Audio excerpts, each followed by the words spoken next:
Coming up, the University of Iowa students will be seeing a new art residency program option. Stay tuned to see what it will involve.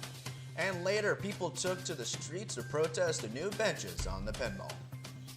Which Hawkeye announced he's leaving the nest for the NFL draft? We'll tell you who in sports.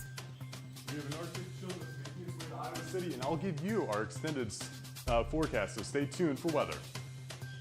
All that and more coming up in this Tuesday morning edition of DITV. Don't go anywhere. DITV starts right now.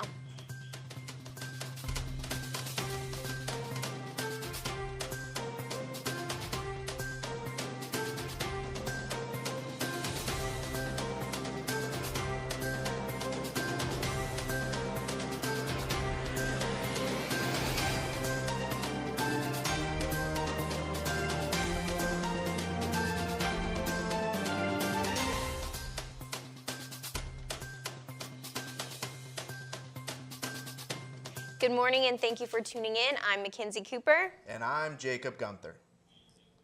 The Republican Steering Committee unanimously decided Monday evening to not seat Steve King on any committees.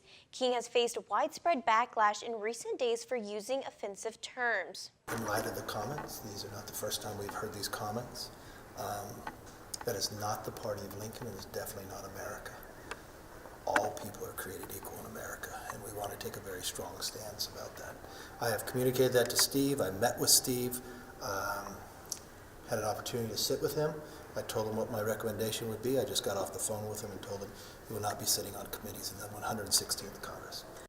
Monday also marked the first day of the 88th General Assembly in Des Moines. Issues including mental health, education funding, and water were gaining momentum among legislators, and they are prominent issues among lawmakers of both parties. There are 22 new members serving in the House and 9 in the Senate this session. This was also the first session in which women made up majority of the House of Democratic caucus. Their overall mission is to improve the lives of Iowans through challenging the status quo and reforming Iowa for the next generation. Renovations to the Iowa City Pedestrian Mall are almost complete, but yesterday social justice advocates gathered downtown to protest some of the changes. DITV reporter Kaylin Cluck has more. New changes to the Iowa City Pedestrian Mall have some people seeing improvements, but others seeing hostility, specifically with the new benches. Are we okay with these benches? No! No! The problem?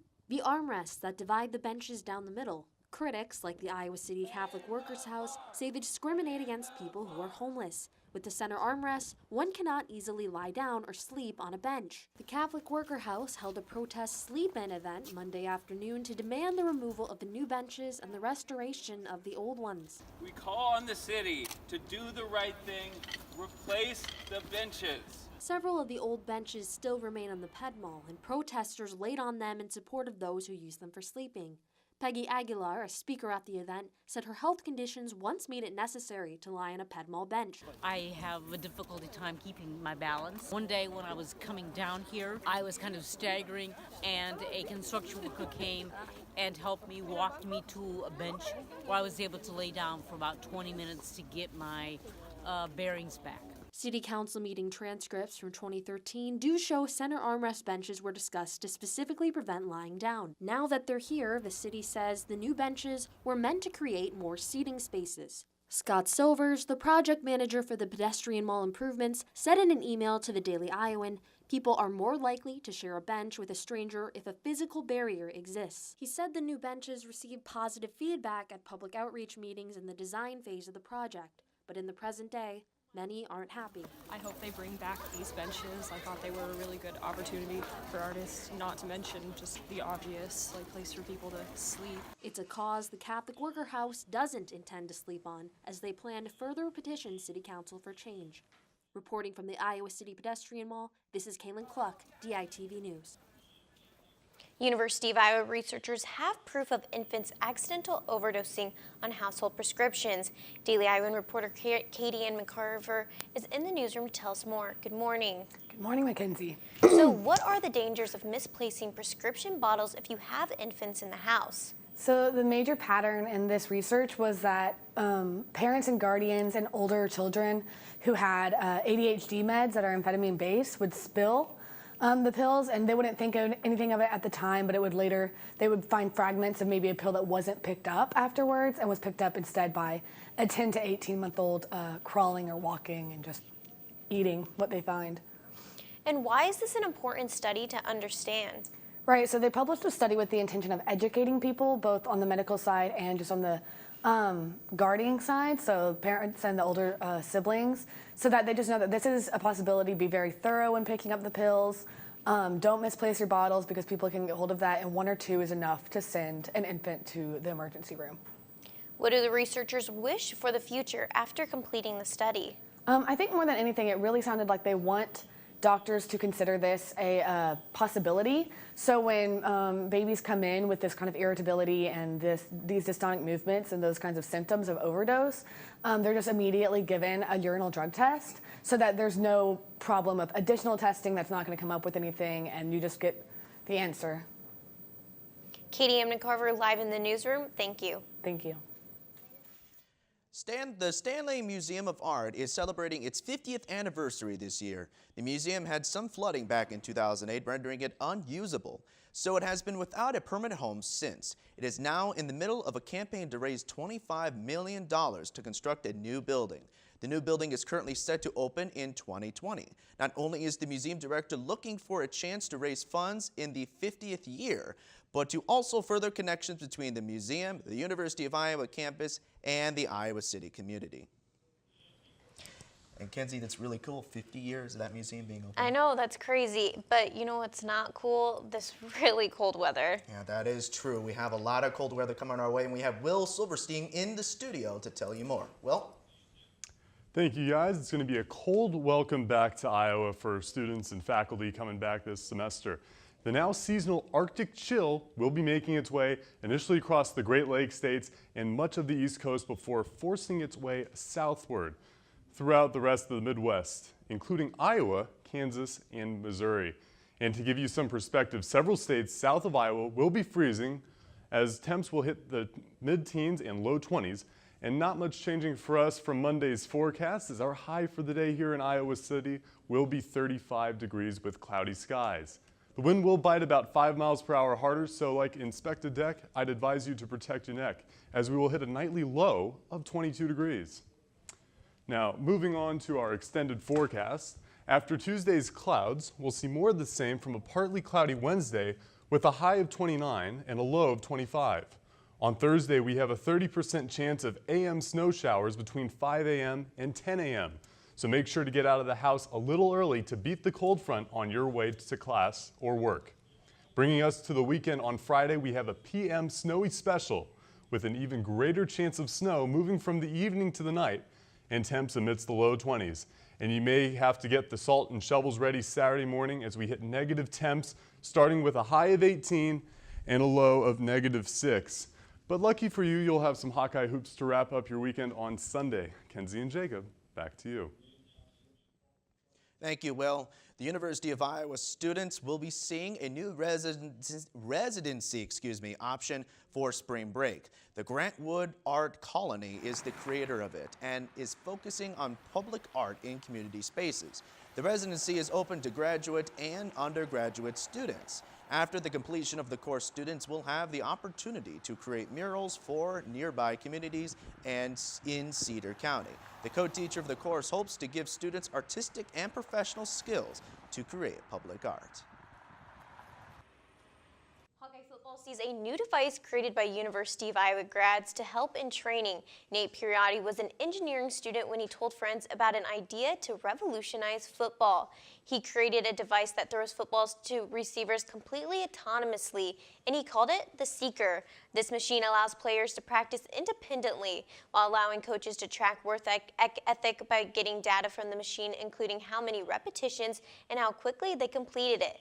The Seeker completed production last fall. With the Hawkeyes using this, Piriotti hopes to see other programs around the country using it too. Pretty cool. I know, Science. it is Yeah. cool, you know, combining science and sports, which brings us to our next thing. Exactly. We have Kim and John in the sports studio with an update on all the Hawkeyes we tend to be losing to the NFL. So, Kim and John? Mackey Award winner TJ Hawkinson announced yesterday on his Instagram that he is skipping his final 2 years to head to the NFL draft. Yeah, that's a lot like texting me that you're breaking up with me. We have DITV sports director and football beat reporter Lucy Rodine standing by live in the newsroom with more. Good morning, Lucy. Good morning, guys.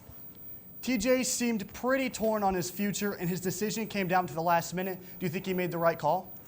Yeah, well, all over media availability all year long, TJ avoided questions about the NFL. You could just tell how much he loved his Hawkeye teammates, how much he loved wearing the black and gold every Saturday. But TJ made the right call. His John Mackey Award just proves that he's the best player at his position in college football, and you can't risk things. You never know. He could come back next season, get injured. He's not going to get those same numbers he got this season because he doesn't have Noah Fant or Nick Easley to kind of share the defenders with. So he made the right call, just looking money-wise, health-wise. If he wants a long and lengthy NFL career, he needed to leave this year. Yeah, for sure. There's millions of dollars at stake here. So just what all is Iowa losing with the departure of TJ? Well, Iowa's loss is the NFL's gain. ESPN's NFL draft expert Mel Kiper Jr. said that TJ Hawkinson is the number 5 tight end in this draft. Noah Fant is actually number 1 on that list. But TJ, I mean, he's big, he's tall, he's got good speed for how large he is. But I think what's most impressive about Hawkinson is he is a great blocker, which is kind of surprising because he never had to block back in high school when he was just playing 8-man football. So He's been trained really well by the Iowa staff, and so his blocking abilities, his speed, and just he's a big guy. He's hard to defend, and it's going to be a big loss for Iowa, especially considering he's one of Nate Stanley's favorite targets. He had over 760 reception yards last year, so huge loss for Iowa, but a huge gain for one very lucky NFL team. Yeah, it's very tough losing 2 star tight ends in one draft. Once again, that was Lucy Rodine live in the newsroom. Now, John, at least Jordan Bohannon and the men's basketball team are having a good season, good enough to fix even your broken heart. Yeah, that's right. My heart certainly is broken. But on Saturday against Ohio State, Jordan Bohannon scored his 1,000th career point. Bohannon is also Iowa's freshman single-season three-point field goals record holder and the first Hawkeye to ever record 3 consecutive double-doubles in points assists. And my personal favorite, he's the second Hawkeye to ever run over DITV sports director Lucy Rodine during a game. He's probably the only Hawkeye who's able to run over Lucy Rodine. I mean, he's only 5'10", so. Well, here's what Bohannon and one of his teammates had to say on his career milestone. Obviously, it doesn't mean too much to me, but again, it does, just because of the people I've been being mentioned with. And I've watched Iowa since I was little, and all the people that were able to join that club is pretty special. Very cool. I'm very happy for him. I knew when he went to the free throw line that he had the opportunity to get to 1,000, so it was really cool just to see him make both, get to the 1,000. He's a great player, works very hard, has helped me out a lot, so just a great guy. Bohannon isn't the only one getting it done on the basketball court. That's right, John. Megan Gustafson scored 34 points last night in an 81-63 road victory over number 23 Minnesota. Tania Davis also dropped 21 points against the Gophers. This win moves Iowa to 12-4 on the season. Come back Thursday morning where women's basketball beat reporter Natalie Acapeti will break down Iowa's matchup against Michigan. But that's it from us here in the sports studio. Tune back in tomorrow also for a preview of the men's basketball game against Penn State. Mackenzie and Jacob, back to you. Thank you for tuning in. For DITV, I'm Mackenzie Cooper. And I'm Jacob Gunther. Have a great day, Iowa City.